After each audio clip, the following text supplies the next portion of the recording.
L'APS TV a le privilège de recevoir M. Papa Amali Ndao, directeur général de l'Agence pour la promotion et le développement de l'artisanat.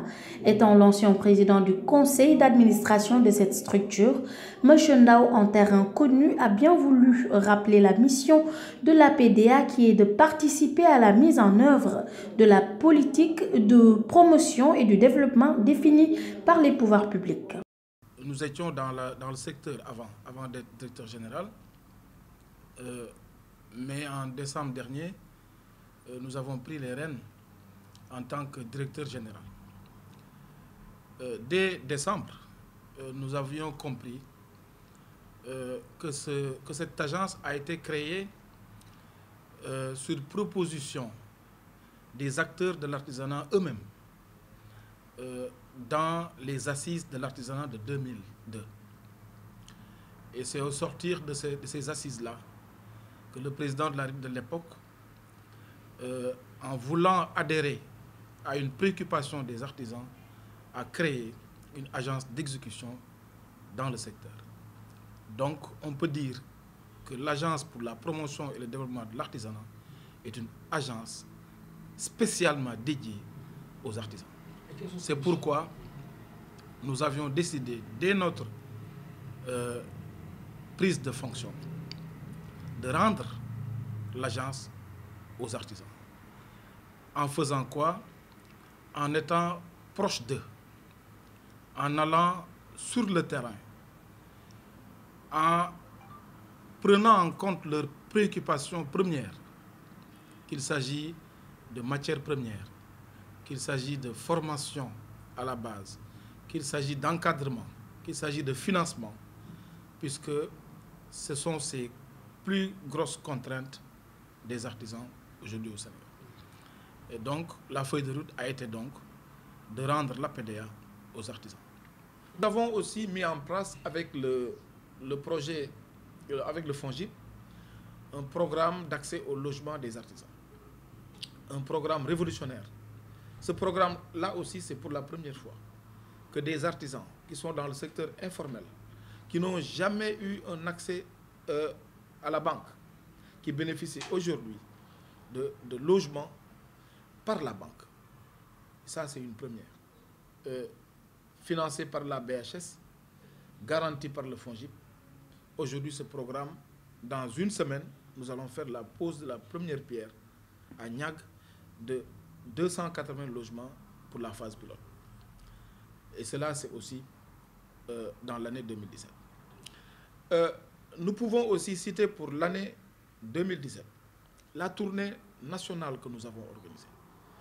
Quand on parle de tournée nationale, on peut dire, est-ce que c'est une réalisation? Mais oui, puisque dans ces tournées, nous nous sommes accompagnés de produits artisanaux de qualité que nous avons offerts aux chefs religieux, que nous avons offerts aux gouverneurs, aux préfets, juste pour les inviter au plaidoyer. Puisque aussi le secteur de l'artisanat a encore besoin de plaidoyer, puisque c'est un secteur, pour certains, qui est incompris, pour d'autres qui ne le connaissent pas assez. Il va falloir sensibiliser les Sénégalais, sensibiliser les autorités religieuses, coutumières, sensibiliser les autorités administratives pour leur permettre d'avoir les arguments nécessaires pour se déployer eux aussi à plaider pour le secteur et les artisans. Et nous l'avons fait, nous avons commencé à accueillir les retombées, puisque depuis que nous avons commencé à le faire, nous recevons ici des organisations professionnelles, des organisations de jeunes, de femmes qui voudraient s'investir dans le secteur de l'art, et même des diplômés du supérieur. Et je pense que c'est une chose à faire. Nous allons continuer à le faire, à sillonner le Sénégal pour sensibiliser les acteurs, les artisans eux-mêmes, d'abord, puisque eux aussi, ils doivent mettre leur sien dans ce que nous sommes en train de faire, à travailler encore davantage, à requérir la qualité de leurs produits, à épouser les normes internationales, c'est-à-dire la modernité, pour être compétitifs.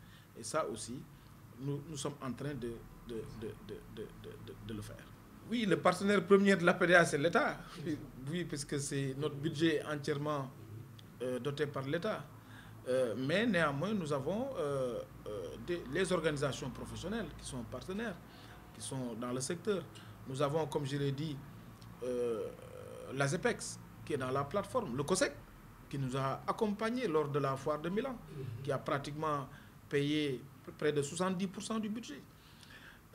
Nous avons la DPME, nous avons la direction de l'artisanat, le projet immobilier national, et même la SAPCO et l'ASPT, puisque l'APDA aussi travaille dans le cadre de la relance du tourisme. Puisqu'on ne peut pas parler de tourisme sans parler d'artisanat. C'est deux mamelles d'une même mère. Nous avons, en 2017, participé à des activités que nous avons organisées à Saly, dans le cadre de la relance du tourisme. Puisque nos artisans aussi, si le tourisme va mal, eux aussi, ils vont mal. Et donc, l'ASPT et la SAPCO sont aussi nos partenaires. Néanmoins, nous avons des partenaires à l'extérieur du pays. Je peux parler de l'AFD, qui nous a accompagnés dans le temps. Je peux parler du Corps de la Paix, qui nous accompagne. Je peux parler du CCCCAF, qui nous accompagne aussi. Et récemment, nous étions à New York, invités par l'Association des Sénégalais d'Amérique, qui nous ont permis d'avoir une tribune à New York dans le cadre de la percée du marché américain. Puisque c'est un vaste marché qui est très agréable et à travers l'AGOA, qui permet à 2600 produits africains et ailleurs de rentrer sans frais de douane aux États-Unis. Et je pense que nos artisans doivent pouvoir bénéficier de ce créneau-là. C'est pourquoi nous y étions.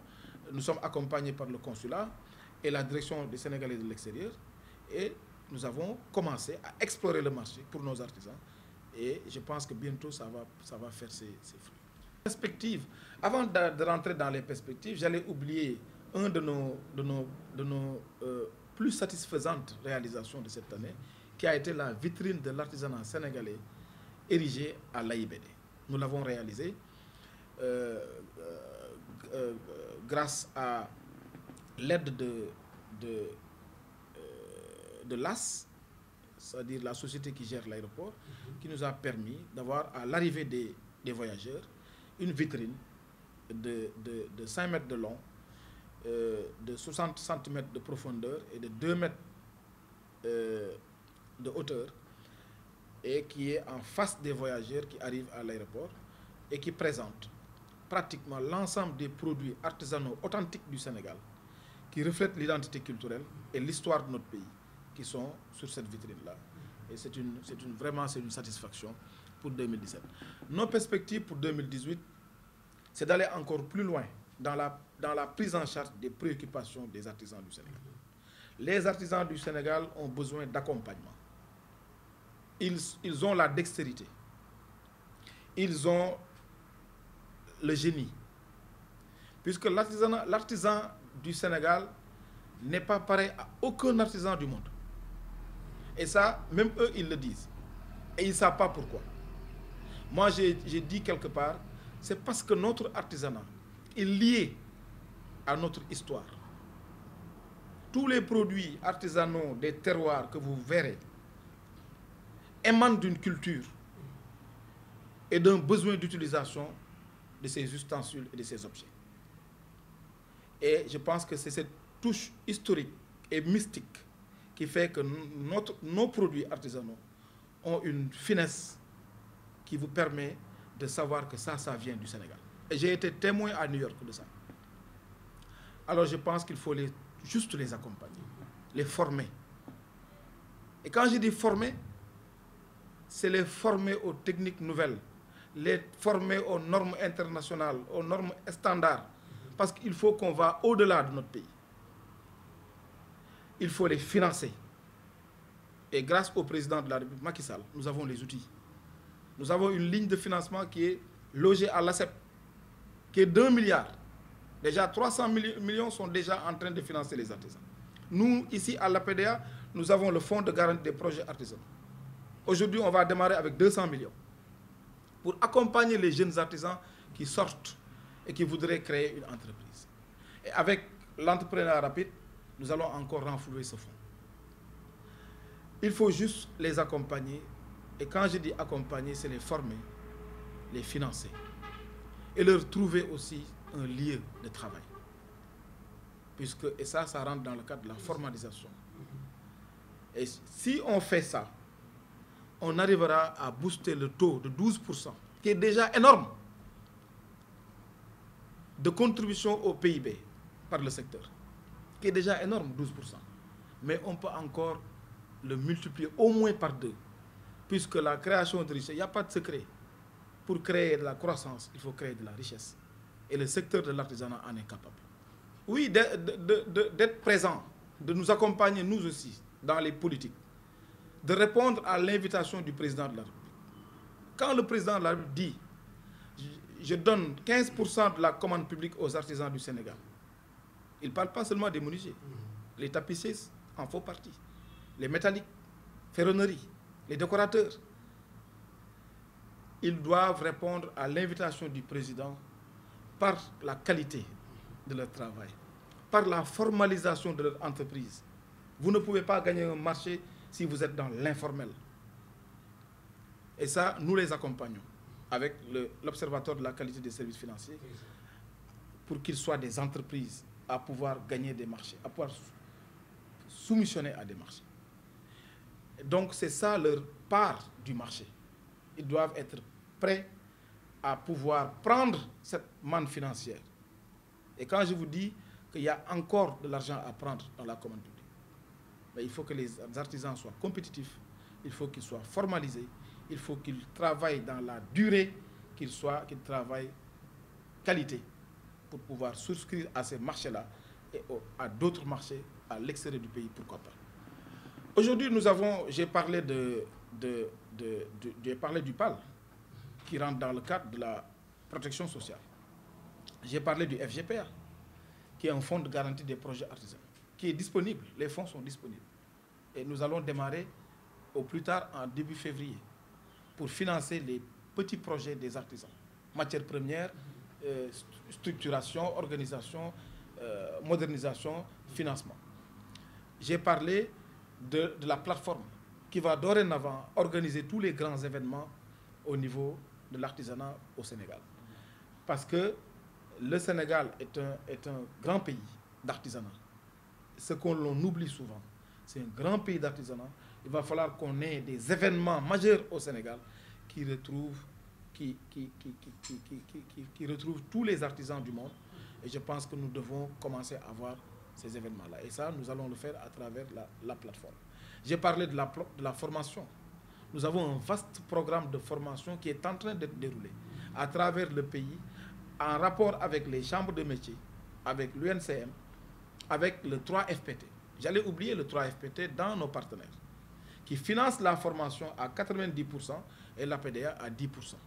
Donc nous donnons 10% aux 90% du 3FPT pour accompagner les chambres de métiers dans la formation des artisans à la base. Et bien entendu, le salon de l'artisanat restera un événement majeur pour le secteur. Puisque nous avons fait la première édition, il va falloir faire la deuxième édition pour concrétiser, pérenniser ce que nous avons eu comme acquis l'année dernière. C'est moi qui vous remercie. Vous m'avez permis de m'exprimer sur nos artisanats, sur nos Comcom.